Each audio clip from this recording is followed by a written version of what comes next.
it starts. Friday night service call. Friday evening, I should say. It's about 5 o'clock. Walk-in freezer not working. No fans, no ice present at the time. Power switch I checked, doesn't seem like there's any signs of power at it.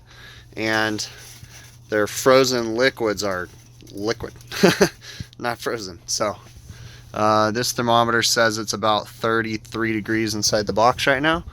So at this point, I'm gonna start on the roof, see what's going on up there. This particular walk-in freezer, everything's controlled from the condensing unit on the roof. All right, so I'm up here on the roof, and the first thing I did was just come over to the compressor, just kind of feel around. Haven't even checked power yet. Doesn't feel hot, feels nice and cool, feels like it's been off for a while. Nothing major jumping out at me, but it's not running. Over here at the electrical, first off, you know, before digital, we still do a little bit, but before digital, we wrote everything down. Now we kind of have a lot of information in our phones. Also, it's very important, make sure you label your equipment to make it easier for the next guy. I'm sure you guys hear me in my videos. I like to do a lot of things for the next guy because it also helps me, and what goes around comes around. So, System G is the one we're working on. That's the walk-in freezer. That's this 3-phase guy right there. Breaker's not tripped, so that's a good sign. So we're just gonna get out the meter and check some voltages. Also, the other thing real quick, make sure it's not stuck in a defrost, and make sure that the terminals aren't melted. So far everything's looking pretty good. We've got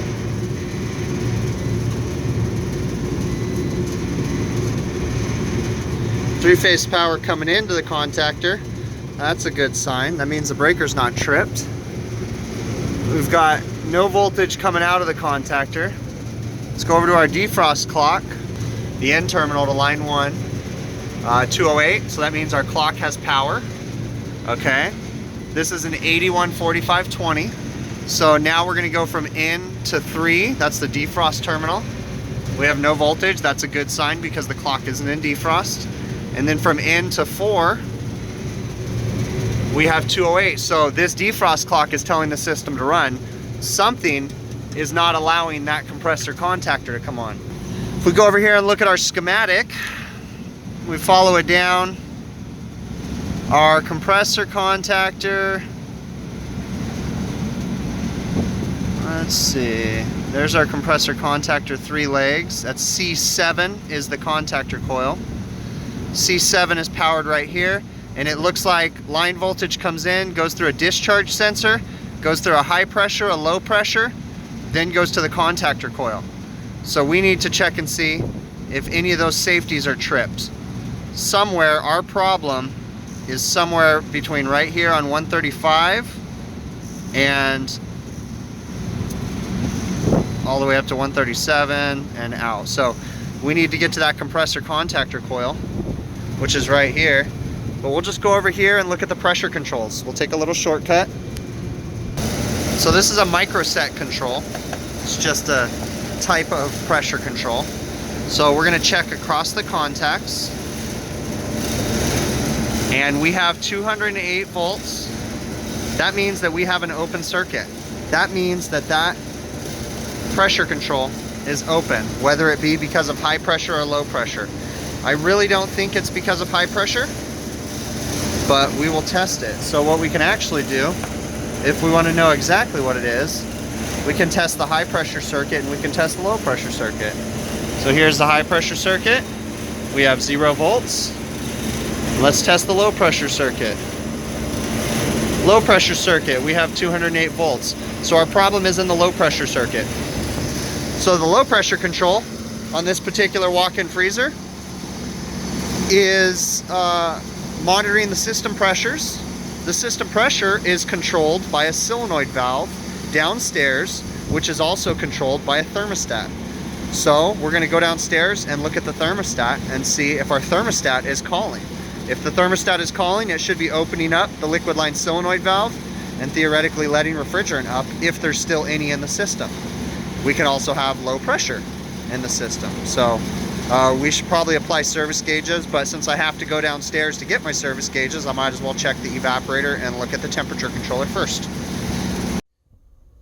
So this is interesting. Thermostat is open right now.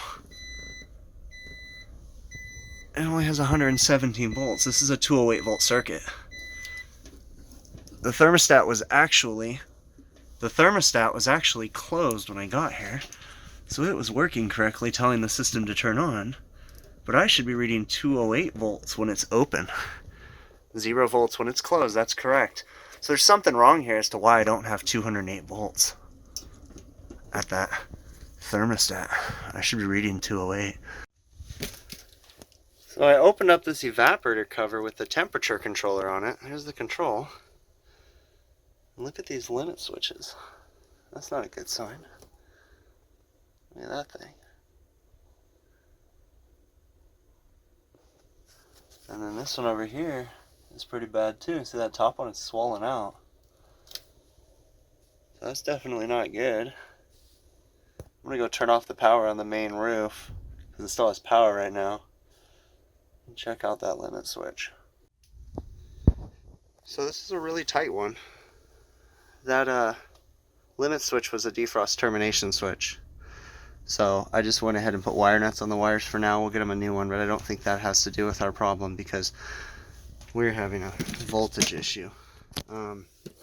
What I did is I got up into here. I can get you guys in there, but it's difficult for me to get in there. But I have power between 4 and neutral, 208 volts.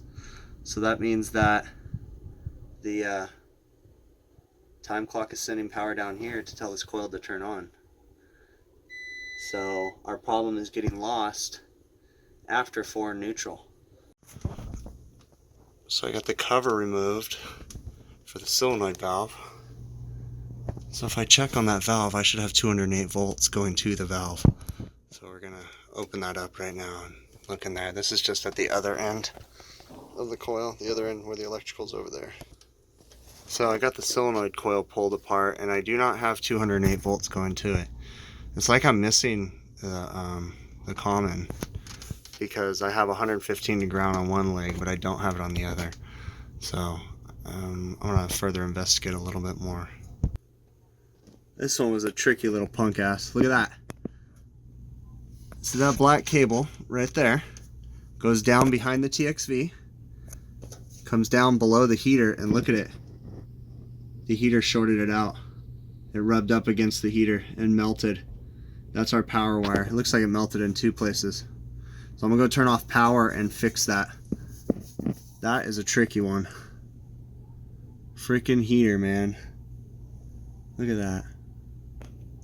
A little temporary repair here. Some SJ cord for the wind. Just kind of temporarily got it up in there. And we'll come back and run a whole new cord from one side of the coil to the other to this solenoid valve. So I'm going to go upstairs and power it on right now. Powered it back on and there's a big fat refrigerant leak now. Leak right there. I'm thinking that it arced. I'm thinking that something happened there. I'm going to get the clip out and then we'll see what we can find. It's kind of tight over here. Try to navigate that. So these are the little chingas that hold the heater up. It goes something like that. Clips into the coil. That's one of them right there. It rubbed a hole right on the top. Actually, I don't think it rubbed a hole. I really think that it arced.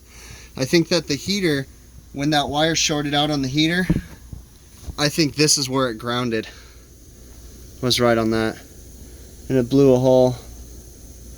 So I'm going to have to put a temporary weld on that for the night, and we'll end up changing this coil. But I'm going to put a temporary weld on it for now. What a fucking night. Welcome to restaurant refrigeration. I guess it could have been in a worse spot. I got all the tubes. Look at that. That's an arc for sure. So the heater shorted out. It grounded against the case of the heater, and I think that's the first spot where it actually grounded to the coil.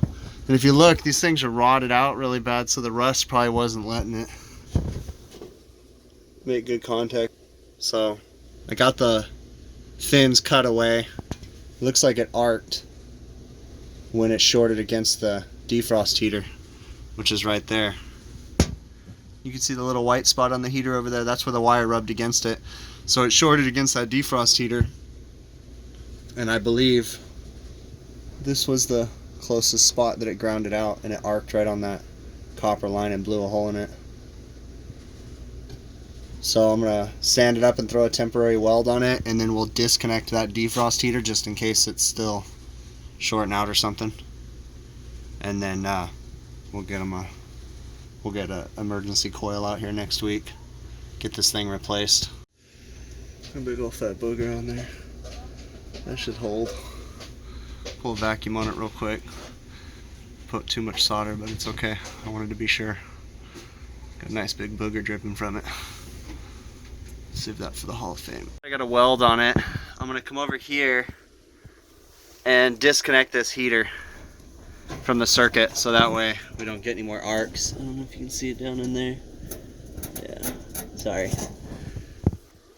This is what I'm dealing with. There's a freaking light fixture 3 inches away from this thing, so it's a bitch to get up in here. I'm gonna go find where those go into the heater terminals and rip them off. They're only gonna have a defrost heater on one side, but we'll literally have to change this coil next week, so. To make life easy, I just cut the wires and put wire nuts on it because it was going back in there and it's like screwed onto those terminals. I didn't want to have to fight that right now. So it's good for now. Alright, so I got the vacuum on there right now. I got the coil put back together. Just pulling through my manifold because I really don't care about this system right now. And I'm not in a huge hurry. So it's not going to take long anyways. I'm just pulling down the suction side because it's pumped down. So we're just going to pull down a vacuum, make sure it holds. I guess I probably should have done a pressure test, but again, I'm a little impatient, so I'm pretty confident my weld holds. So yeah, that's it. We're going to pull this vacuum down and then I'll start it up and we'll see if we have to add gas. I might have caught it before it ran out. I honestly think I did. So. Alright, so we're back up and running. It held a half-ass decent vacuum. I got it down to about 945 and it held, so I wasn't going to try any harder than that. It's running a clear sight glass right now. Give it a few minutes for the coil fans to turn on. I'm going to go downstairs and see if it's blowing any gas out down there right now. She is running. Success. That'll get us by for now. Until next time when we change it.